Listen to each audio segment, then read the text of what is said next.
Hi, I'm Michelle. I'm the Resource Recovery Education Officer at the Hillshire Council, and welcome to the So Easy video series brought to you by the Resource Recovery team.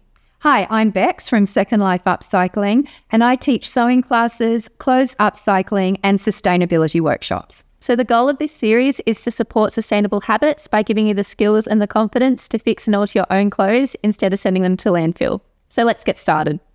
So in this video, I'm going to demonstrate how to replace a zip. So there's a number of reasons why a zip on a garment might fail. Usually it's just wear and tear and a poor quality zip.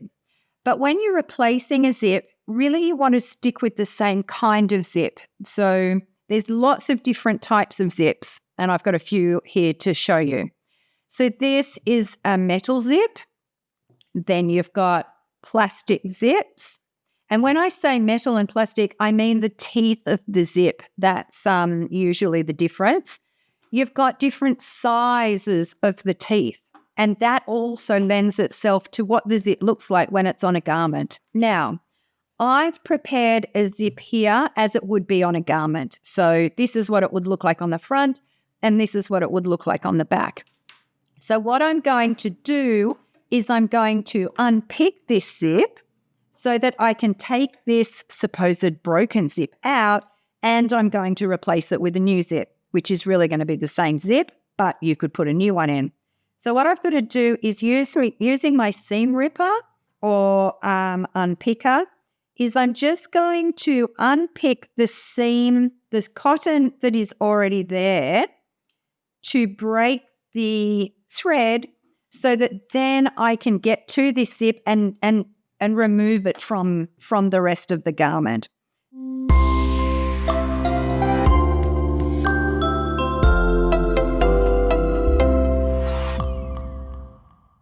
So now we've got the zip separate from the garment, and here's the garment. So you can still see I've got this seam here. We've got the little threads of cotton that came off. You can just pick those off. So now what we're going to do, right side, looking at the back side of the garment, we're going to place this zip on top, and then we're going to do it so that the zip is actually facing down, because that's how we're going to undo it and do it back up again. Now, what I've seen some people do, I don't do this, but you can actually use a double-sided tape here to hold the zip down in place. I'm just going to pin it in place, and we're going to just pin the zip back sort of in place as to where it was, so that in the middle here, we're going to see the teeth of the zip. So in the middle of your garment, that's where the teeth are going to come through. And this is where the double-sided tape can be really helpful, because you just put the double-sided tape down and then you just lay this down and you flatten it out. So the double-sided tape can be very, very helpful. So I'm just going to pin this. Now, once you've done that, just double check that it's still looking okay here. And this looks okay to me. So I can see I can still get to the zip pull.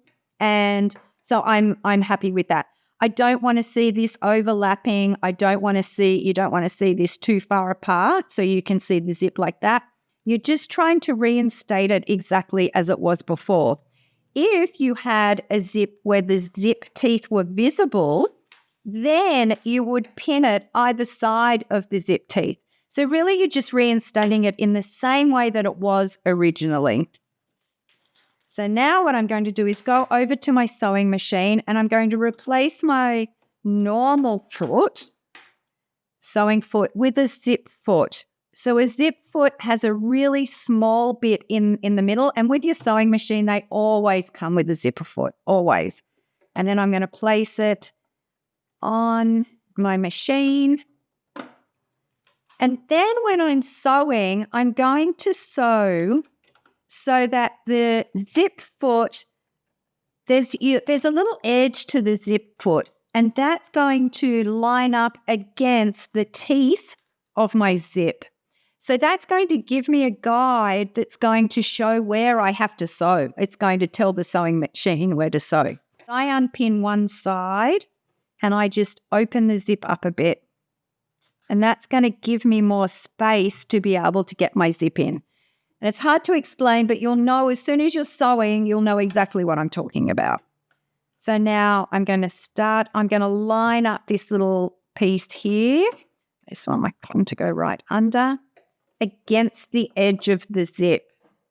Then I put my presser foot down, and now I'm going to start off, and then I'm going to back stitch a little bit, 2 or 3 stitches, and then I'm going to start sewing and just slowly keeping that edge against the zipper so that I get a nice clean line. Now, I've come to this bit here.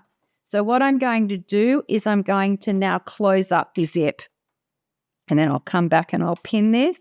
So that's allowed me to get down through the zip area. And this is really common when you're sewing a zip in to a new garment as well. You need to be able to sort of manipulate that, the zip head. Okay, so now I'm going to keep going.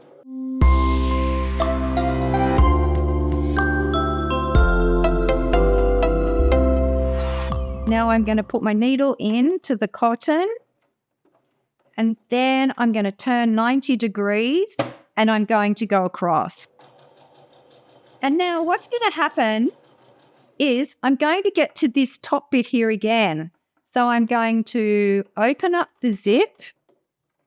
I'm just going to put my needle in there, open up the zip so it goes past where I'm sewing, and then I'm going to keep going. And I'm just going to finish it off. And then I'm going to back stitch at the end. Then I'm going to pull my fabric out with my zip. And I'm done.